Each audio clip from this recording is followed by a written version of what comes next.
Alrighty, Doc here from North America. Good morning, good afternoon, and good evening. And it is TGIM. Thank goodness it's Monday. That's right. There's a Monday left for this week. I love that.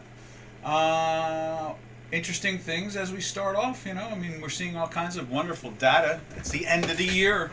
I was thinking about labeling this webinar literally the all the strange, goofy things that happen at the end of the year, because we've been that way for 4 weeks. There's a ton of money still left to go.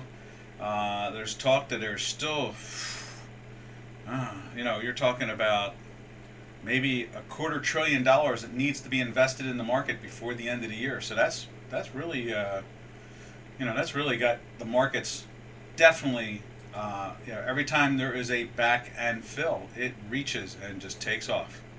And so that's where we are. That's what's going on, and that is that they need to buy. They don't have a choice.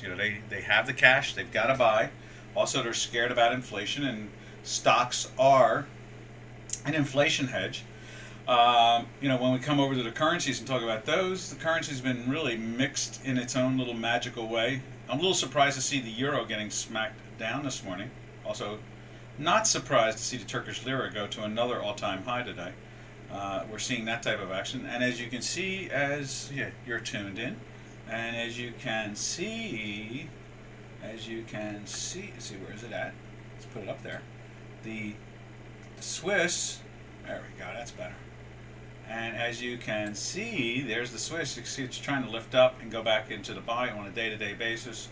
Over on the J4X, same situation. It is trying to lift up. You can see it right there. The little white line is piercing the dashed line. It's like, no, don't want to go down. We want dollars. We don't want anything else. Well, it's not exactly a currency trade anymore. Only good thing about currencies at this point in time is they are the best tool to trade when it comes to an intraday or consistent trading tool. They have more. Let's put it this way: the stock market has no desire. Every time it goes down, it finds the way to go up. The currency markets, the forex markets in particular, just automatically trade in a range. Every time they get down to the bottom end of the range, they seem to buy them for the last year and a half, and then every time they get to the top of the range, they find a way of selling them. So these two markets themselves, the forex market, currencies themselves, and the stock markets, have been on a automatic, conveyor belt following that one direction, and they don't seem to let go of it. Now, whereas the bonds, we all know what's going on with the bonds. All the central banks across the planet are buying bonds every day, buying new bonds. They're creating money out of on a balance sheet. We used to call that printing money or creating money out of thin air, but they create cash. Then they go in and they buy the bonds. And so we're seeing the bond market with an inflation rate anywhere between 4 and change and 6 and change. They're trading at, the 10-year bond is trading at like, $1.40 something, 1.4 something interest. That's it. In Europe, they're trading at a minus. So, bonds don't have any relationship right now with the inflation, whereas stocks do. And where currencies don't seem to have any relate to them either. They just kind of bounce in their range no matter what's going on. We do think we've identified some type of action going on in the currency market where we can see that the inflation has changed the range a little bit, but nothing major. Like when we look at it right here, we have all these ranges parked on the Chicago quant charts that we do. And you can see here that it gets up above the top end of the range, and then it goes down, or it's higher, or it shifts, that type of thing. And in other words, instead of going down to, let's scroll back, it goes down to the bottom, it just bangs along it. Like in this case here, this is when Mr. Powell started saying those cute little words, transitory. And you can see it just bounces along the range. That's all it's doing, really. It's just bouncing. Now, here back in December of 2020 and so forth, you can see that it's held underneath the range for months. But it still was flirting with it. We kept on looking at that range going, I guess that's the end of the range. But it wasn't. It's just that the range shifted, and I have not shifted the line. I've just left it there just to watch the flow of it. And our math keeps us honest each time. All right, so that is the dollar against the Swiss, and the reason why we look at the dollar against the Swiss is it's just to get a flavor of where the dollar's going. So, in other words, as this thing is trying to go up, that means that the dollar's going up in value. When the Swiss against the dollar is going down, it means the dollar is losing value. And that's how we play this thing every day. All right, let's jump over to that euro. Like I said, I was a little surprised that they were putting the punch in it so fast. I think I actually said it was going to start heading back down again last week, but you know, thinking that maybe it was going to have a problem on the 0.38. We Fibonacci'd the range on this one. Now, when it comes to the euro, we actually Fibonacci'd it. You know, put the there's the top part, there's the bottom part, and it bounces along here. And in this case here, you know, it's seems to be trapped, or let's say stalling. And as you can see, our work is trying to turn down. So the odds are, and as we tighten this up just a teeny weeny, wrong direction there, teeny weeny weeny a little bit here, you can see the weekly has been in that cell since up in here in the what is that? That's the 117. No, that's the time frame. 116. Yeah, 116.17 area. So, and you know, we've traded down to the 112 and change area, 112.80, I believe, in that area there. And you know, it's gotten stalled out in the 113.5 area. So we're still a good percentage point down, and you can see, you know, the weekly has been just refusing to get into the change the trend. You know, it just refuses to change that trend. All right, from there, let's jump over to the cable, because cable is looking firm today again, and that's because what, traders? It's bouncing off of its range. We've Fibonacci'd this one too. So we've got this range also Fibonacci'd, and you can see it has parked itself there and bounced off of it. Now it's trying to lift up. You can see we've actually climbed into a daily buy there last week. Let's put that on there like so. Oh, let's try it one more time. So we went into the weekly buy daily buy, I'm sorry, not weekly, but daily buy. And you can see the weekly is starting to lift up and challenge the bottom manifold here, this mirror image manifold. You see the yellow lines there. And so something's going on. They're starting to buy again. I think we talked about it last week, where the unicorns, they call them unicorns, whereas it's an expression for the billion-dollar companies that are created, and I guess they're billion-dollar cap weighted, and they're young companies. They may not have any earnings or anything like that, but England has more unicorns than any other country on the continent, and they almost have as many unicorns as the whole continent itself. So Germany and Switzerland are coming second and third. They're almost identical, I think, in unicorns. And when you put the two of them together, it equals about the amount of unicorns that are in England. And that's why we're always a big fan of the British marketplace in general, is that the money is there. The investing and capitalism is always trying to fight its way out of you know, being held down. And whereas in the continent, you know, socialism, not as much in Switzerland, but definitely in Germany, you know, it's a socialist country, so not a lot capitalism really goes on there. It's just kind of like that crony stuff. As we take a sip of our tea there after 10 minutes. Wow, that was good. And so that's the strength we're starting to see. So as we watch the British pound try to probably march its way back up to the what's that, the 134ish area maybe? Maybe it'll go play with the blue line here, the cyan line right there.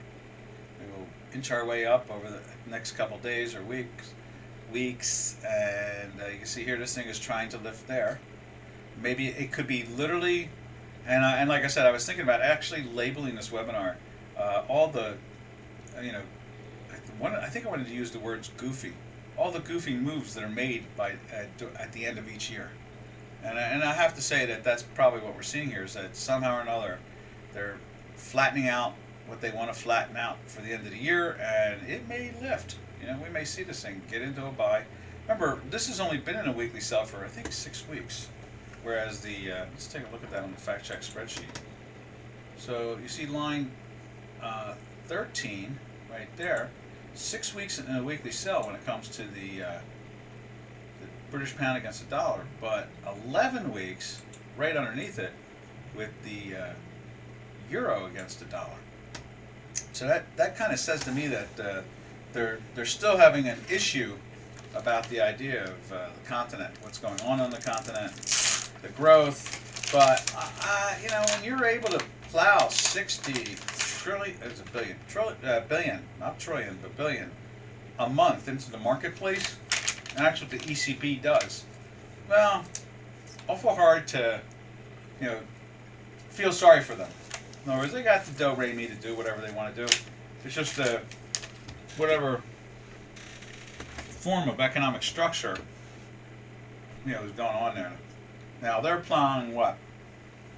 60 trillion into the bond market. Bonds don't even yield. In other words, they don't pay interest to their bonds. You have to pay interest to own a bond. So not only do you have to put money out to buy the bond, but then you got to pay interest to own the bond.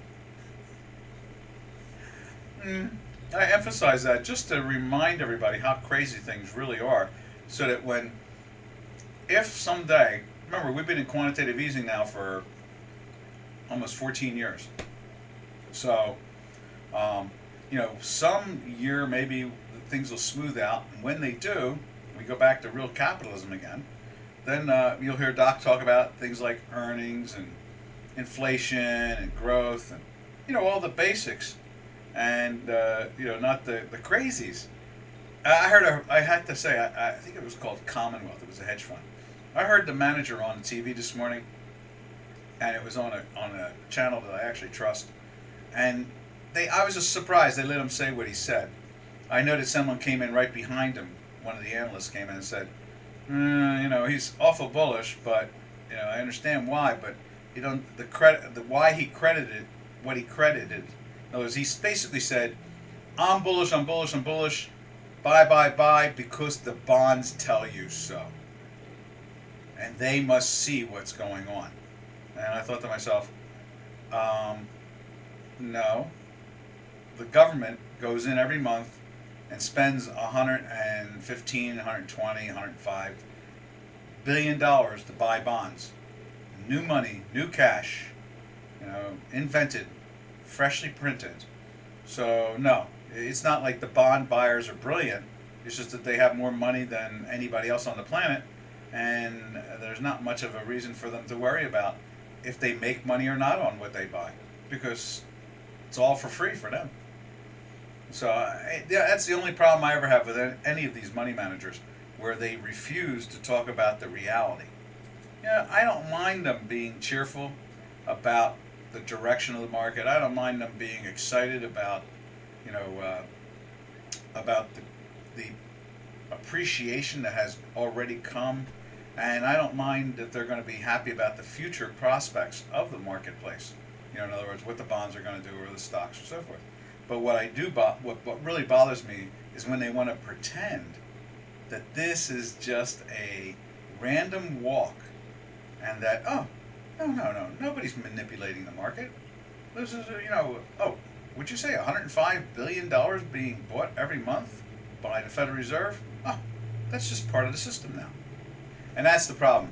It's not going to go on forever. It can't. It won't survive. Hey, Middle Age, how you doing? Morning, Doc. FOMC meeting this week, Wednesday, could see more movement. Yeah, supposedly, what was the headlines I saw over the weekend? There were some really, Goldman Sachs and Morgan Stanley now are saying that there are going to be 7 interest rate hikes here in the United States in 2022. So I can't wait to see how that plays out. I'll when I see it, I'll believe it. Maybe they feel comfortable that they can do that at this point because the Democrat Party is dead. It looks like they've finally died, and they have no real power more than just to irritate us for the next 11 months. Something like that. That might be the only reason, because it doesn't matter what they do. Republicans are going to have more power than they have had since 1861. That's right, 1861, since the Civil War. So they're going to clean up this mess. They have not seen that type of power in over 100 and some odd years. You know, it's so maybe they will raise rates. Remember when Mr. Obama was president, and for 8 years they talked about raising rates during the QE in our QE world here, and it never happened. But everybody pretended like, oh, that's okay. They must know what they're doing. And then the moment Mr. Trump won, not even get sworn in yet, the moment he won, they raised rates and they started raising rates. And they did like 4 or 5 interest rate increases or something like that. So that now that the Democrats seem to be dead on arrival, you know, it probably will make sense. It probably will happen. We'll probably see 7 interest rate increases. And you would think, you know, middle age, you would think we would finally see some type of movement in the gold market. But I think I read an article, I want to say it wasn't over the weekend, I read the article last week about gold, and I'm not sure if I even talked about it, where they said that, you know, the central banks have such power over the hedge funds now that that's how and why gold won't lift up. It just can't. Like you said, I'll have to see it to believe it. Exactly. Oh, in this case here, I'm convinced totally it's the other way around. They're going to raise them because the Republicans are going to be in charge. Now, the delay is 11 months, but they're going to be in charge. And they're going to be in charge for a long time now. The Democrats have really destroyed their party with all this stuff. They've been losing elections after elections after elections. I'm in the district in New Jersey where the senator lost to a truck driver who spent $159. Matter of fact, the guy asked me at one point, you know, would I like to help his campaign? And I'd be his campaign manager. And I was like, you know, I just don't have the time. And it had nothing to do with potential winning or not. As far as I was concerned, you know, the red wave is happening. It's been happening all over the country. There's only been 3 elections on one hand I can count on that that have not gone for the Republicans over the last couple of years, and that is Mr. Trump and the two Republican senators in Georgia. After that, it's been a avalanche. It has been a tornado. It has been a hurricane of victories. Thousands of Republicans have been winning different seats everywhere. So that's probably the confirmation that the interest rates will go up here in the States. Now, in normal times in a currency market, you would assume that would mean a stronger dollar and a weaker pairs trade, you know. But in this era where we live by the channel that the Federal Reserve keeps, hard to say. Really hard to say. Matter of fact, you have to laugh a little bit this morning as that the cable, as we're looking at right now, is holding up pretty firm and actually lifting, even knowing that the interest rates are going to rise. So, should be fun. Yes, indeed. We're going to have a good time here at the webinar, watching the actual events occurring compared to the fantasy that goes on the news networks, on most of the news networks. There's 2 news networks that actually broadcast true information every day. But the rest of them, the other 7, are just off the rails all the time. All right, and they're cable networks too, so you know it's not getting as much play, but very close, that's for sure. All right, from there we go over to the Turkish Lira, and you can see there, you know, it's made another all-time high today. Now the all-time high is 1462. I mean, Friday it settled at 1485, and the high today is 62. So pressure, pressure. 4 days in a buy, many weeks in a buy. How many weeks is it now? 13 weeks in a buy. This is the 14th week. Ouch, ouch, ouch, and ouch, you know? I just want to see how cable looks on the J4X. Let's take a look at that. And then we'll jump over to the Turkish Lira. And there is the cable. I'm sure the white line is piercing. If not, it will be in the next half hour. Yep, look at that. Nice, smooth launch. It started piercing. Is that today? It was a little tough on the date. It says the 8th. It was the 12th. So yeah, it's been a couple days. You got two greens right there. You can see that, just like in the Chicago quant, right? Where's that? Right there. So that is the strength that we see. Now let's take a look at Euro Turkish Lira. Right there. Can't wait to see this one.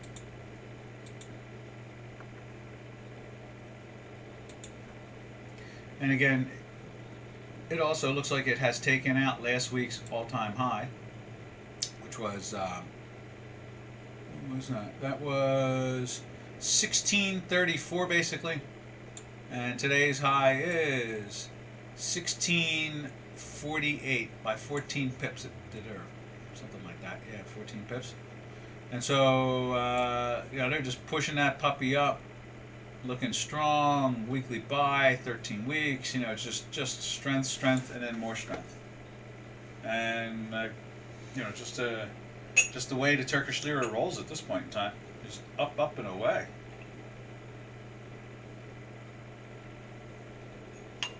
All right. So now let's zip over to where do we go from there?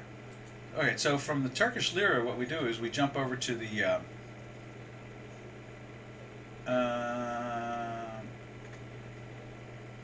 let's see, what was I thinking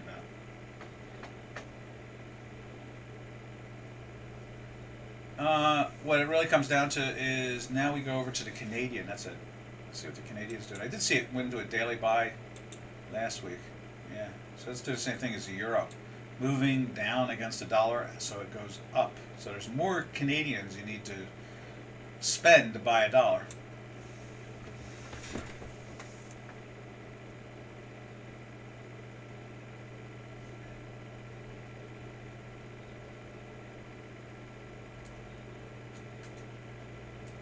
So that's the flavor of it all. That is the flavor of it all. You can see it there. So now, normally when we look at the Canadian, we usually think oil might be going down, gold might be going down. But the last time I saw gold this morning, it was kind of looking kind of firm there.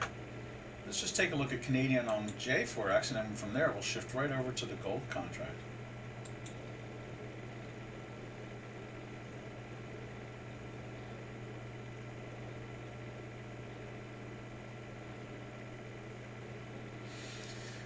Yeah, you can see right there, doing the same thing as it is doing right there.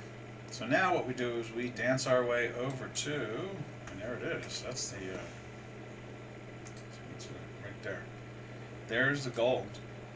You see it's firm above that little line there. The weekly, after just 1 week, went into a weekly sell last week, and it's going into a daily buy today, and it's jumped over the line. So it's really hard to be short the product. Wouldn't want to short it either way, but especially end of the year. And then let's see how she looks on J4X right there. Here's the gold again.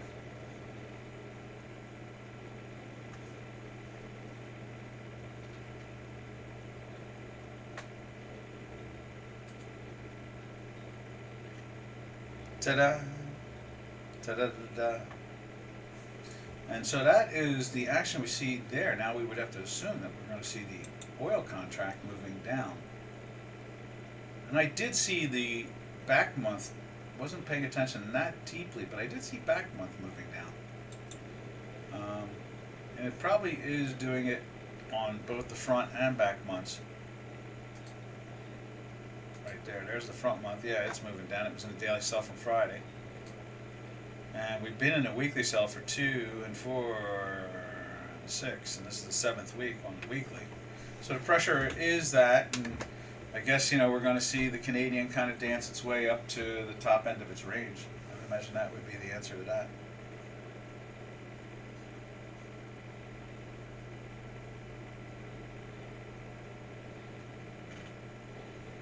And that is that.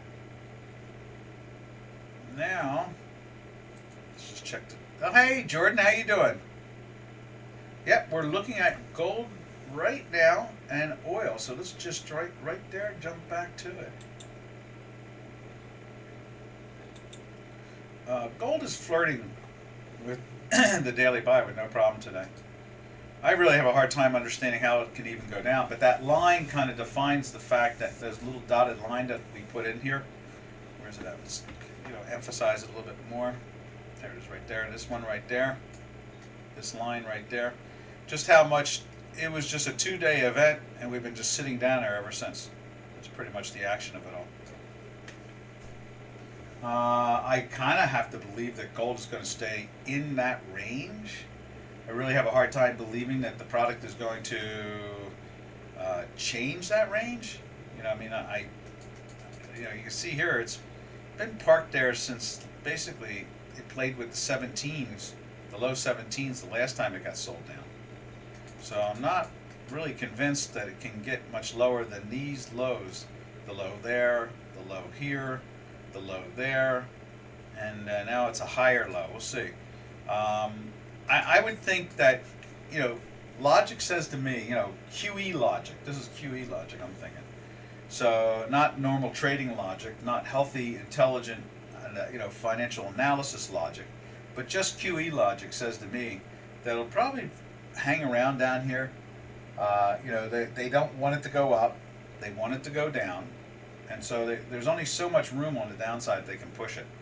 So I'm assuming it'll hang around down in here, try to lift. You can see the weekly is trying. I mean, long-term money is saying basically, no, I don't want to sell. I mean, you got to figure. Goes into the buy here, right? Has a nice little run up with the inflation scare. Fed says, oh no, don't worry about inflation. And they smack it down. 2 days, smack down. And it's been just sitting down in this area, making some lows, but coming right back up to it. So I would assume that the best you're going to see is 1750 on the downside, and probably the best you're going to see on the upside is probably like another 18 and change somewhere. Maybe we'll get to 1820 or 1830 or something like that. I think we talked about that with Middle Age, about turning his position into a binary up in there. We talked about it when it was up there last time, taking a profit and turning the rest of it into a binary. That's the way I looked at it at the time, because I do not trust the central banks to allow the metal complex to trade, freely like a free market. So for that reason alone, I was thinking about it that way. So.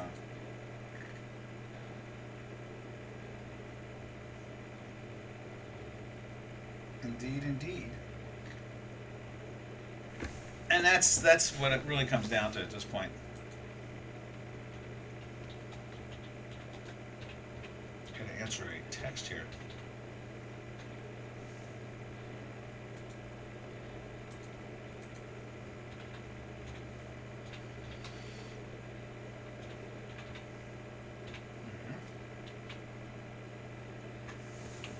So, that is the action in gold. What we'll do is we'll finish, unless you want to see something else in the metals complex, I'm going to go finish off the currencies. Then from the currencies, what I'm going to do is I'll jump over back to the metals complex and the oil and so forth. We'll take a look at that and see how silver seems to be kind of sleepwalking its way throughout this whole event. I'd imagine they're really buying gold and selling silver, buying gold and selling platinum. I think that's all we really see here. Because gold's the biggie. I mean, that's in pretty much most of the funds that exist in their incorporation manifesto. That's the one they usually talk about. If gold does this, if inflation does that. Well, obviously the Fed doesn't want to deal with reality, so they're dealing with reality in their own way, but they don't want to have to justify higher gold prices, so they'll just keep on putting pressure on all the metals in general and keep it sideways. All right, from there we go over to the South African Rand, right there. And I can jump, Jordan, if you want to see anything else, we will stop what we're doing and go look at it. And if I didn't answer your gold question that much, let me know and we'll dissect that again too. All right, over here on the Chicago, let's see the South African Rand.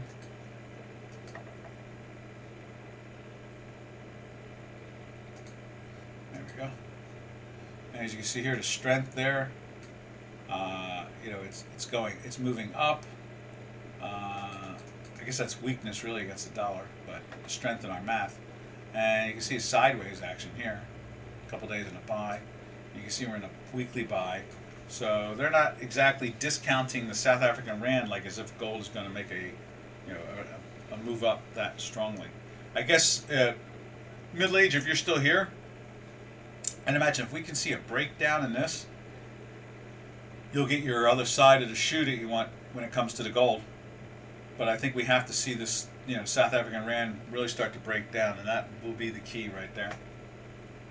Then from there, Mr. and Mrs. Ruble, and all the rubles far away, in a slow, soft slide. You see it's trying to dance its way down to the weekly. And I just don't see this war thing. I don't know. Look, I think there's just posturing going on. I think that Mr. Biden is in so much trouble. I didn't hear the numbers this morning, but he's at another all-time low for a president and popularity. Not only just him, but no president has ever polled so badly. And you should see all the signs around around here. We see it everywhere, I guess. But I hear it's everywhere. But everywhere I go, I see a sign every so often pop up. It says, they have a couple ways of insulting Mr. Biden, and there are flags and there's banners, and they're not very polite things to say. I try not to say them, So I'm watching the South African rand close, Doc. Yeah, I think that's if that starts to break, you might even dollar cost average in. But let's wait. The good thing, I guess, we can go back to that really quick. The good thing about the gold. Let me just throw it up on the screen again. Where's that? Right there. The good thing about the gold is where's that mouse at? There it is. The weekly is jumped right back up after going into a sell last week, and the daily is trying to get into a daily buy at the same time. So that's a good thing for you and anybody who's long the product. So.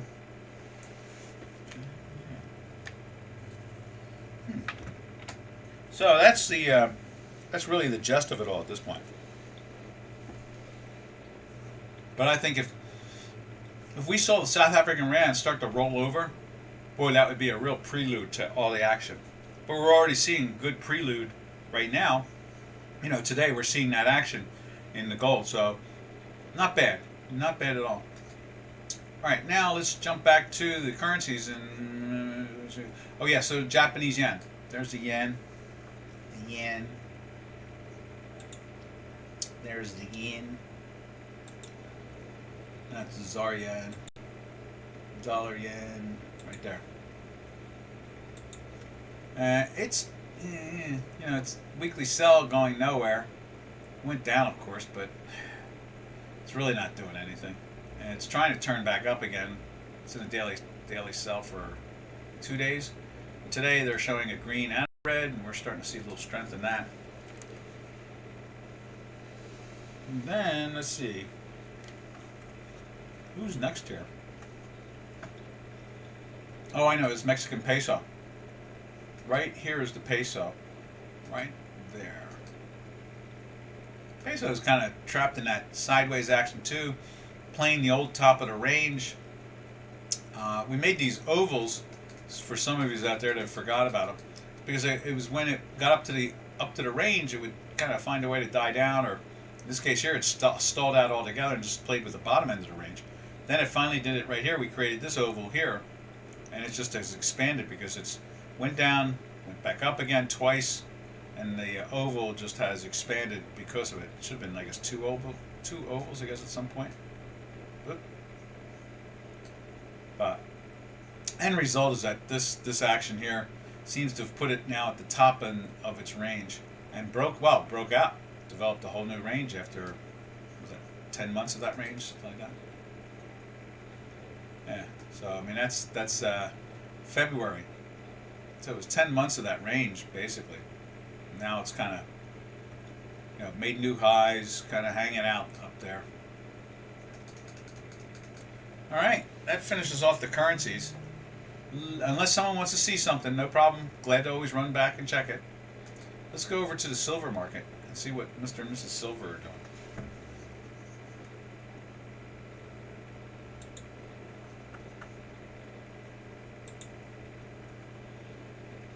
Let's see right there. There's silver on J4X.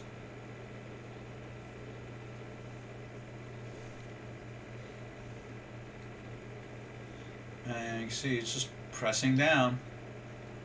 And you see over here, pretty much the same action.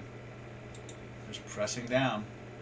Been going on for, we've been in a weekly sell since this week right here.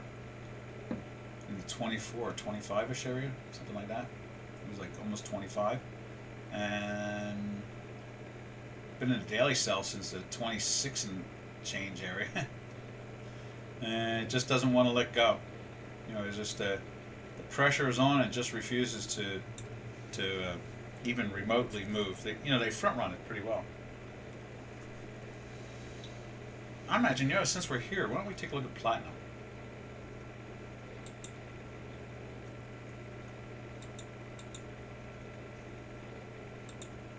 There's platinum. Getting ready to switch that contract too. You can see same situation, 4 weeks in a sell now, and just 2 days in a daily sell. It had been a daily sell since it's topping out in here, so it was like a couple of weeks of daily sell. It's fallen from the 1100 area down to like the 9 1/4 area. It's like, ow, that's a pretty tough smack in the head,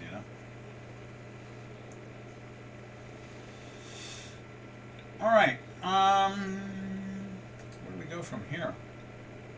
Done plat. Oh, copper. Let's check out copper this morning. Everything's going to be made out of copper. You can see a couple days in a sell. You can see going on a 5th week in a sell. Another product that's really not going anywhere, but the range has been between $4 and $4.60. Boy, that's a pretty impressive range, for that product. Let's see, let's put it on J4X. Right there. Tea time.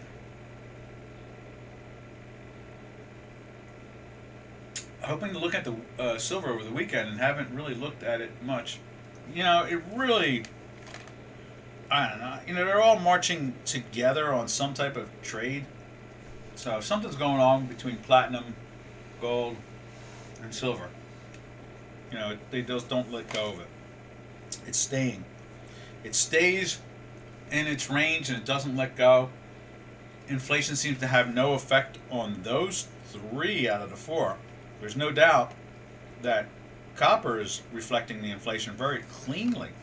That fact that it's married that range between 4 and 4.60, very impressive. Copper's, it's never traded this long up in that area ever in history. So, that's an industrial thing, and everybody, with the electric car thing, it just goes on. There's just a lot of noise in that arena. It really is. A lot of noise in that arena.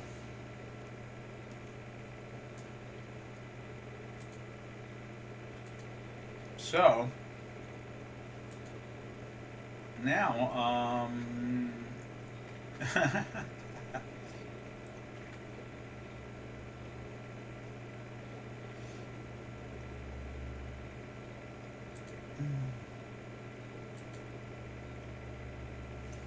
someone just sent over a nice picture.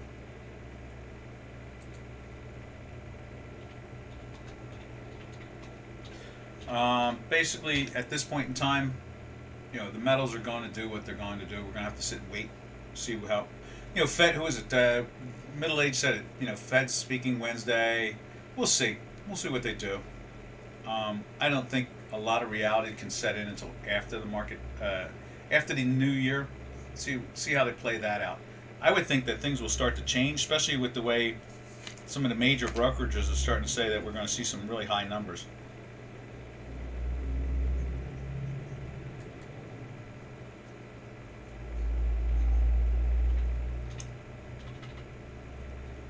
And let me think, what else is there to be said? I guess that's about it.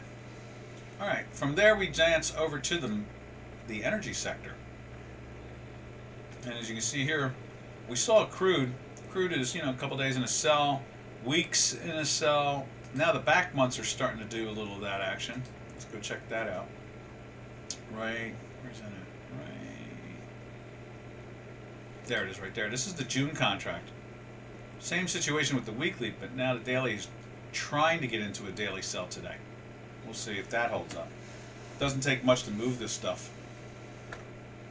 And the energy sector in general, we're seeing natural gas. Where's that at? Right there. There's natural gas, just a slow, steady burn on the upside. Weekly is trying to get into the buy. We are in the winter months here in the northern hemisphere. You would think these things would find a way to go up in value. And usually this is between the Jan contract and the Feb contract, they're usually the tops. So we'll see. If maybe we have a cold spring, I don't know. We'll see. See how that all plays out.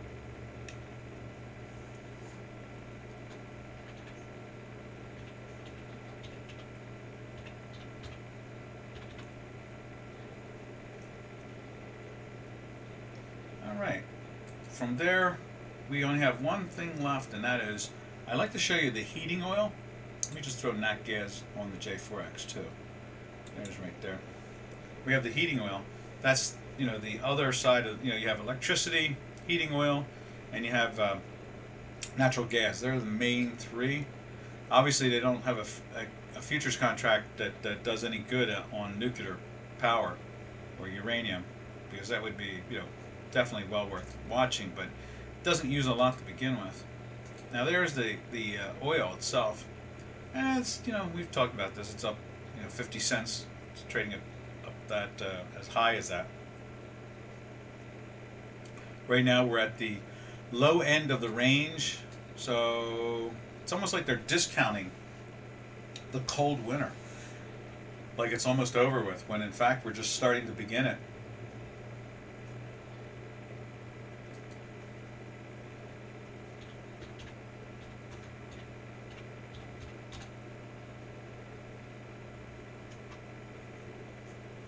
All right. What other product can we look at this point? That's it. When it comes to oil, we looked at natural gas, the oil, heating oil itself. So that leaves us to go over to the stock indices now. Let's check out the stock indices. And this, just a little reminder about how inflation doesn't seem to affect the bond market at all, which is almost unrealistic in verbiage, just saying it out loud. You can see here, it's just kind of trying to get back in the daily buy. It's been a daily sell for a couple of days here, since that one right there, I believe it is. But it refuses to go into a weekly sell. It just keeps on holding up. So I guess, inflation doesn't really have that much of a influence when you have the central banks doing whatever they want to do. Now let's check out the stock indices. Right here is what they call the Tech 100 on Dukascopy. This is the NASDAQ. Has things like Microsoft, Cisco Systems, and the Apple Computer, and what else?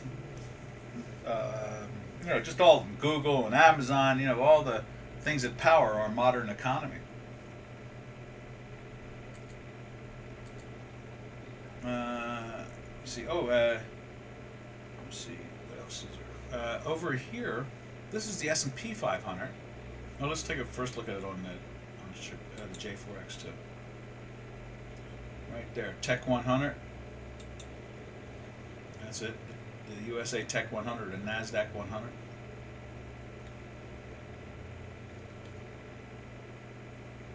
And just on a short-term basis, the product is up 57 points this morning. That's a good, decent move. The product's strong. Then the next one we go look at is the S&P 500, which to me in many ways is more of a global index because 50% of the corporations are not in America. They're foreign companies. You see, same thing. That's been doing much better. And that's probably, let me just emphasize why I think, and I talk about this a lot.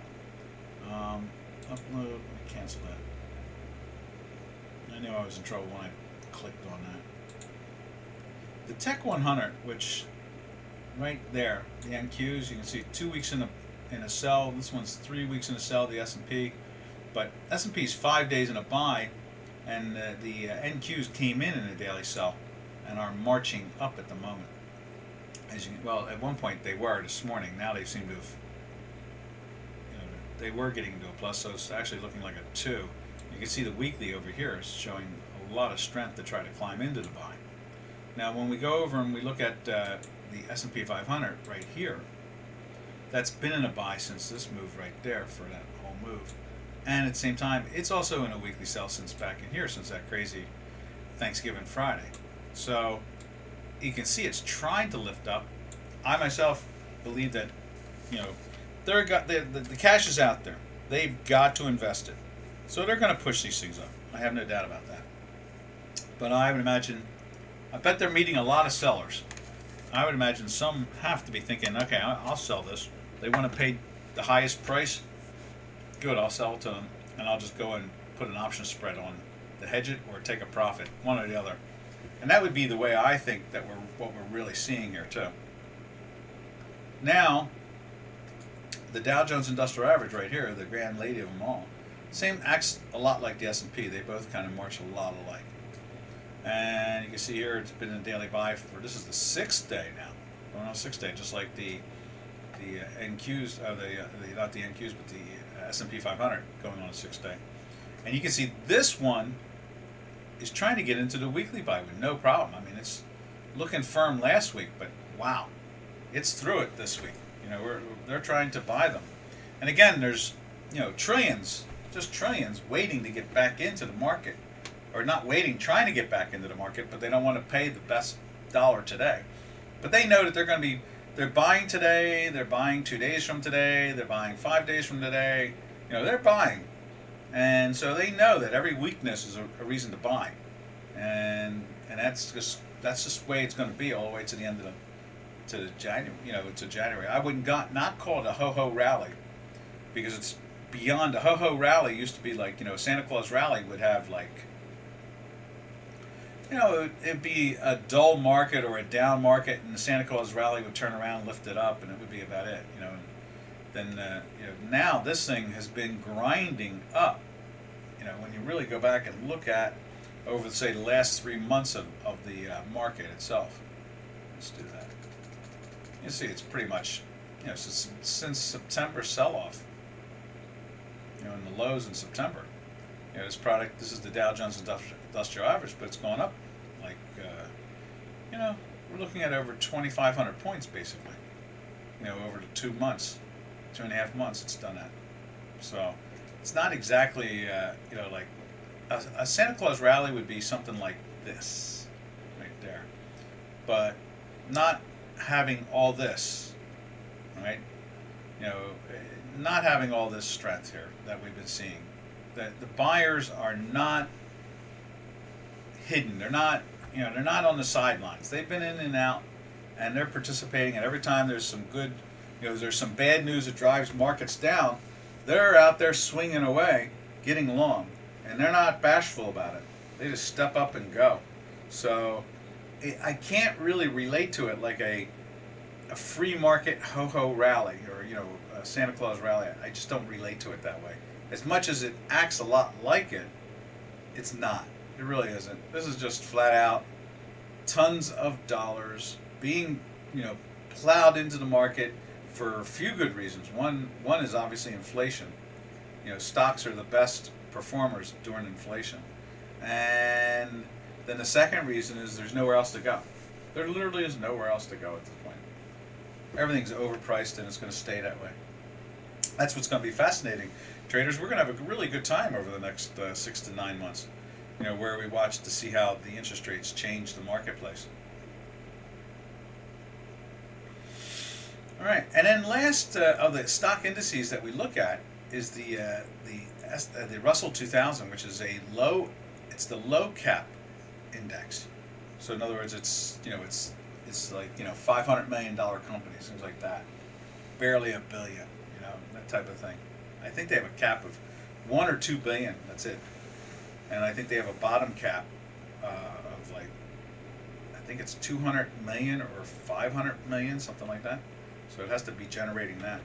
And you can see here we're 3 days in a sell. We've been in a weekly sell for this is the 5th week, and it's having its pressures. It's not joining in. People have talked about it. I've heard talking heads talk about it. I've heard money managers talk about it. Like we're keeping an eye on it. We think you buy it. This is the thing to buy. If you buy this, it'll be good because it should get going. Because money's coming in, but we're not seeing that. So smart money is not buying cheap little companies. And let me emphasize this one more time. And the reason why stocks are a good hedge to inflation is companies like a Procter and Gamble or Siemens, companies that have product that they can raise their price on a little bit. In other words, just 1% or 1.5%, that type of thing. But when you're a little company and you barely can stay in business to begin with because you haven't caught on yet, whatever your product is, well, then it's awful hard for them to raise, their prices. So money is probably looking at that and saying, I think I'll pass. I think that's how they're really looking at it. I think I'll pass. Oh, I realize that's Bitcoin. That's Bitcoin. That's not the Russell. And look at that. That's supposedly the hedge inflation. And it's not doing a very good job at the hedge inflation side of it, which is a real disappointment. We all thought that the cryptos would be, some type of hedge inflation. We really did. We thought that they were going to be the pillar of hedge inflation. But you can see here, same thing. Those low caps are really having a hard time getting up to the all-time highs the way the big stock indices do. And the reason, again, as I said, they can raise their prices because of those companies in those big stock indices. This little little index here, as much as money managers say, I'm buying the Russell, look at it. It popped up one day, made that jump up to here from almost the lows of 6 months or something like that. And it's just been sideways down. They are having a hard time, and that's because this sector of stocks are not going to be able to raise their prices so freely. So that is probably more of what they classically call the canary in the coal mine, and that is that the stock indices, as much as they're all very firm, the one stock index that should be firm because money managers say they're going to step up to it because it's going to be a great year, we keep on hearing that stuff, is not. They're not stepping up. In other words, they're not stepping up and buying here. You would think that this index would be around 2,400. At this point, it's at 2,200. And that is like the flashing light, like when we look at the South African rand and gold, or Canadian and oil. In this case here, Russell is not lifting up, ferociously whatsoever. It's just standing there, and just saying, well, okay, yeah, I think we'll just sit and watch for a while longer. I think that's what it's really saying. We'll see how they act. We'll look at it this week after the Fed speaks on Wednesday, or their meeting is done, what stories get out, that type of thing. If this thing makes another new low, that's probably a warning sign for 2022 in the stock market. Yeah, because money will recognize the fact that it's not lifting, and when it's not lifting, then they're going to start to get more nervous, and money will start to move more cash probably on. I don't know if they can move into cash any more than what they're already in, since they don't pay any interest. So it's going to be a really tough decision for a lot of money managers. All right, so there are the 4 stock indices. What else we got around here? Anybody want to see anything else before we get out of Dodge here?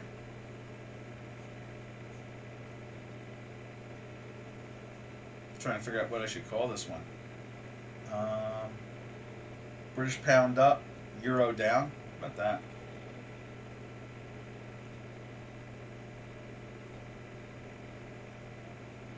I think the GBP could make a nice little move too on the upside.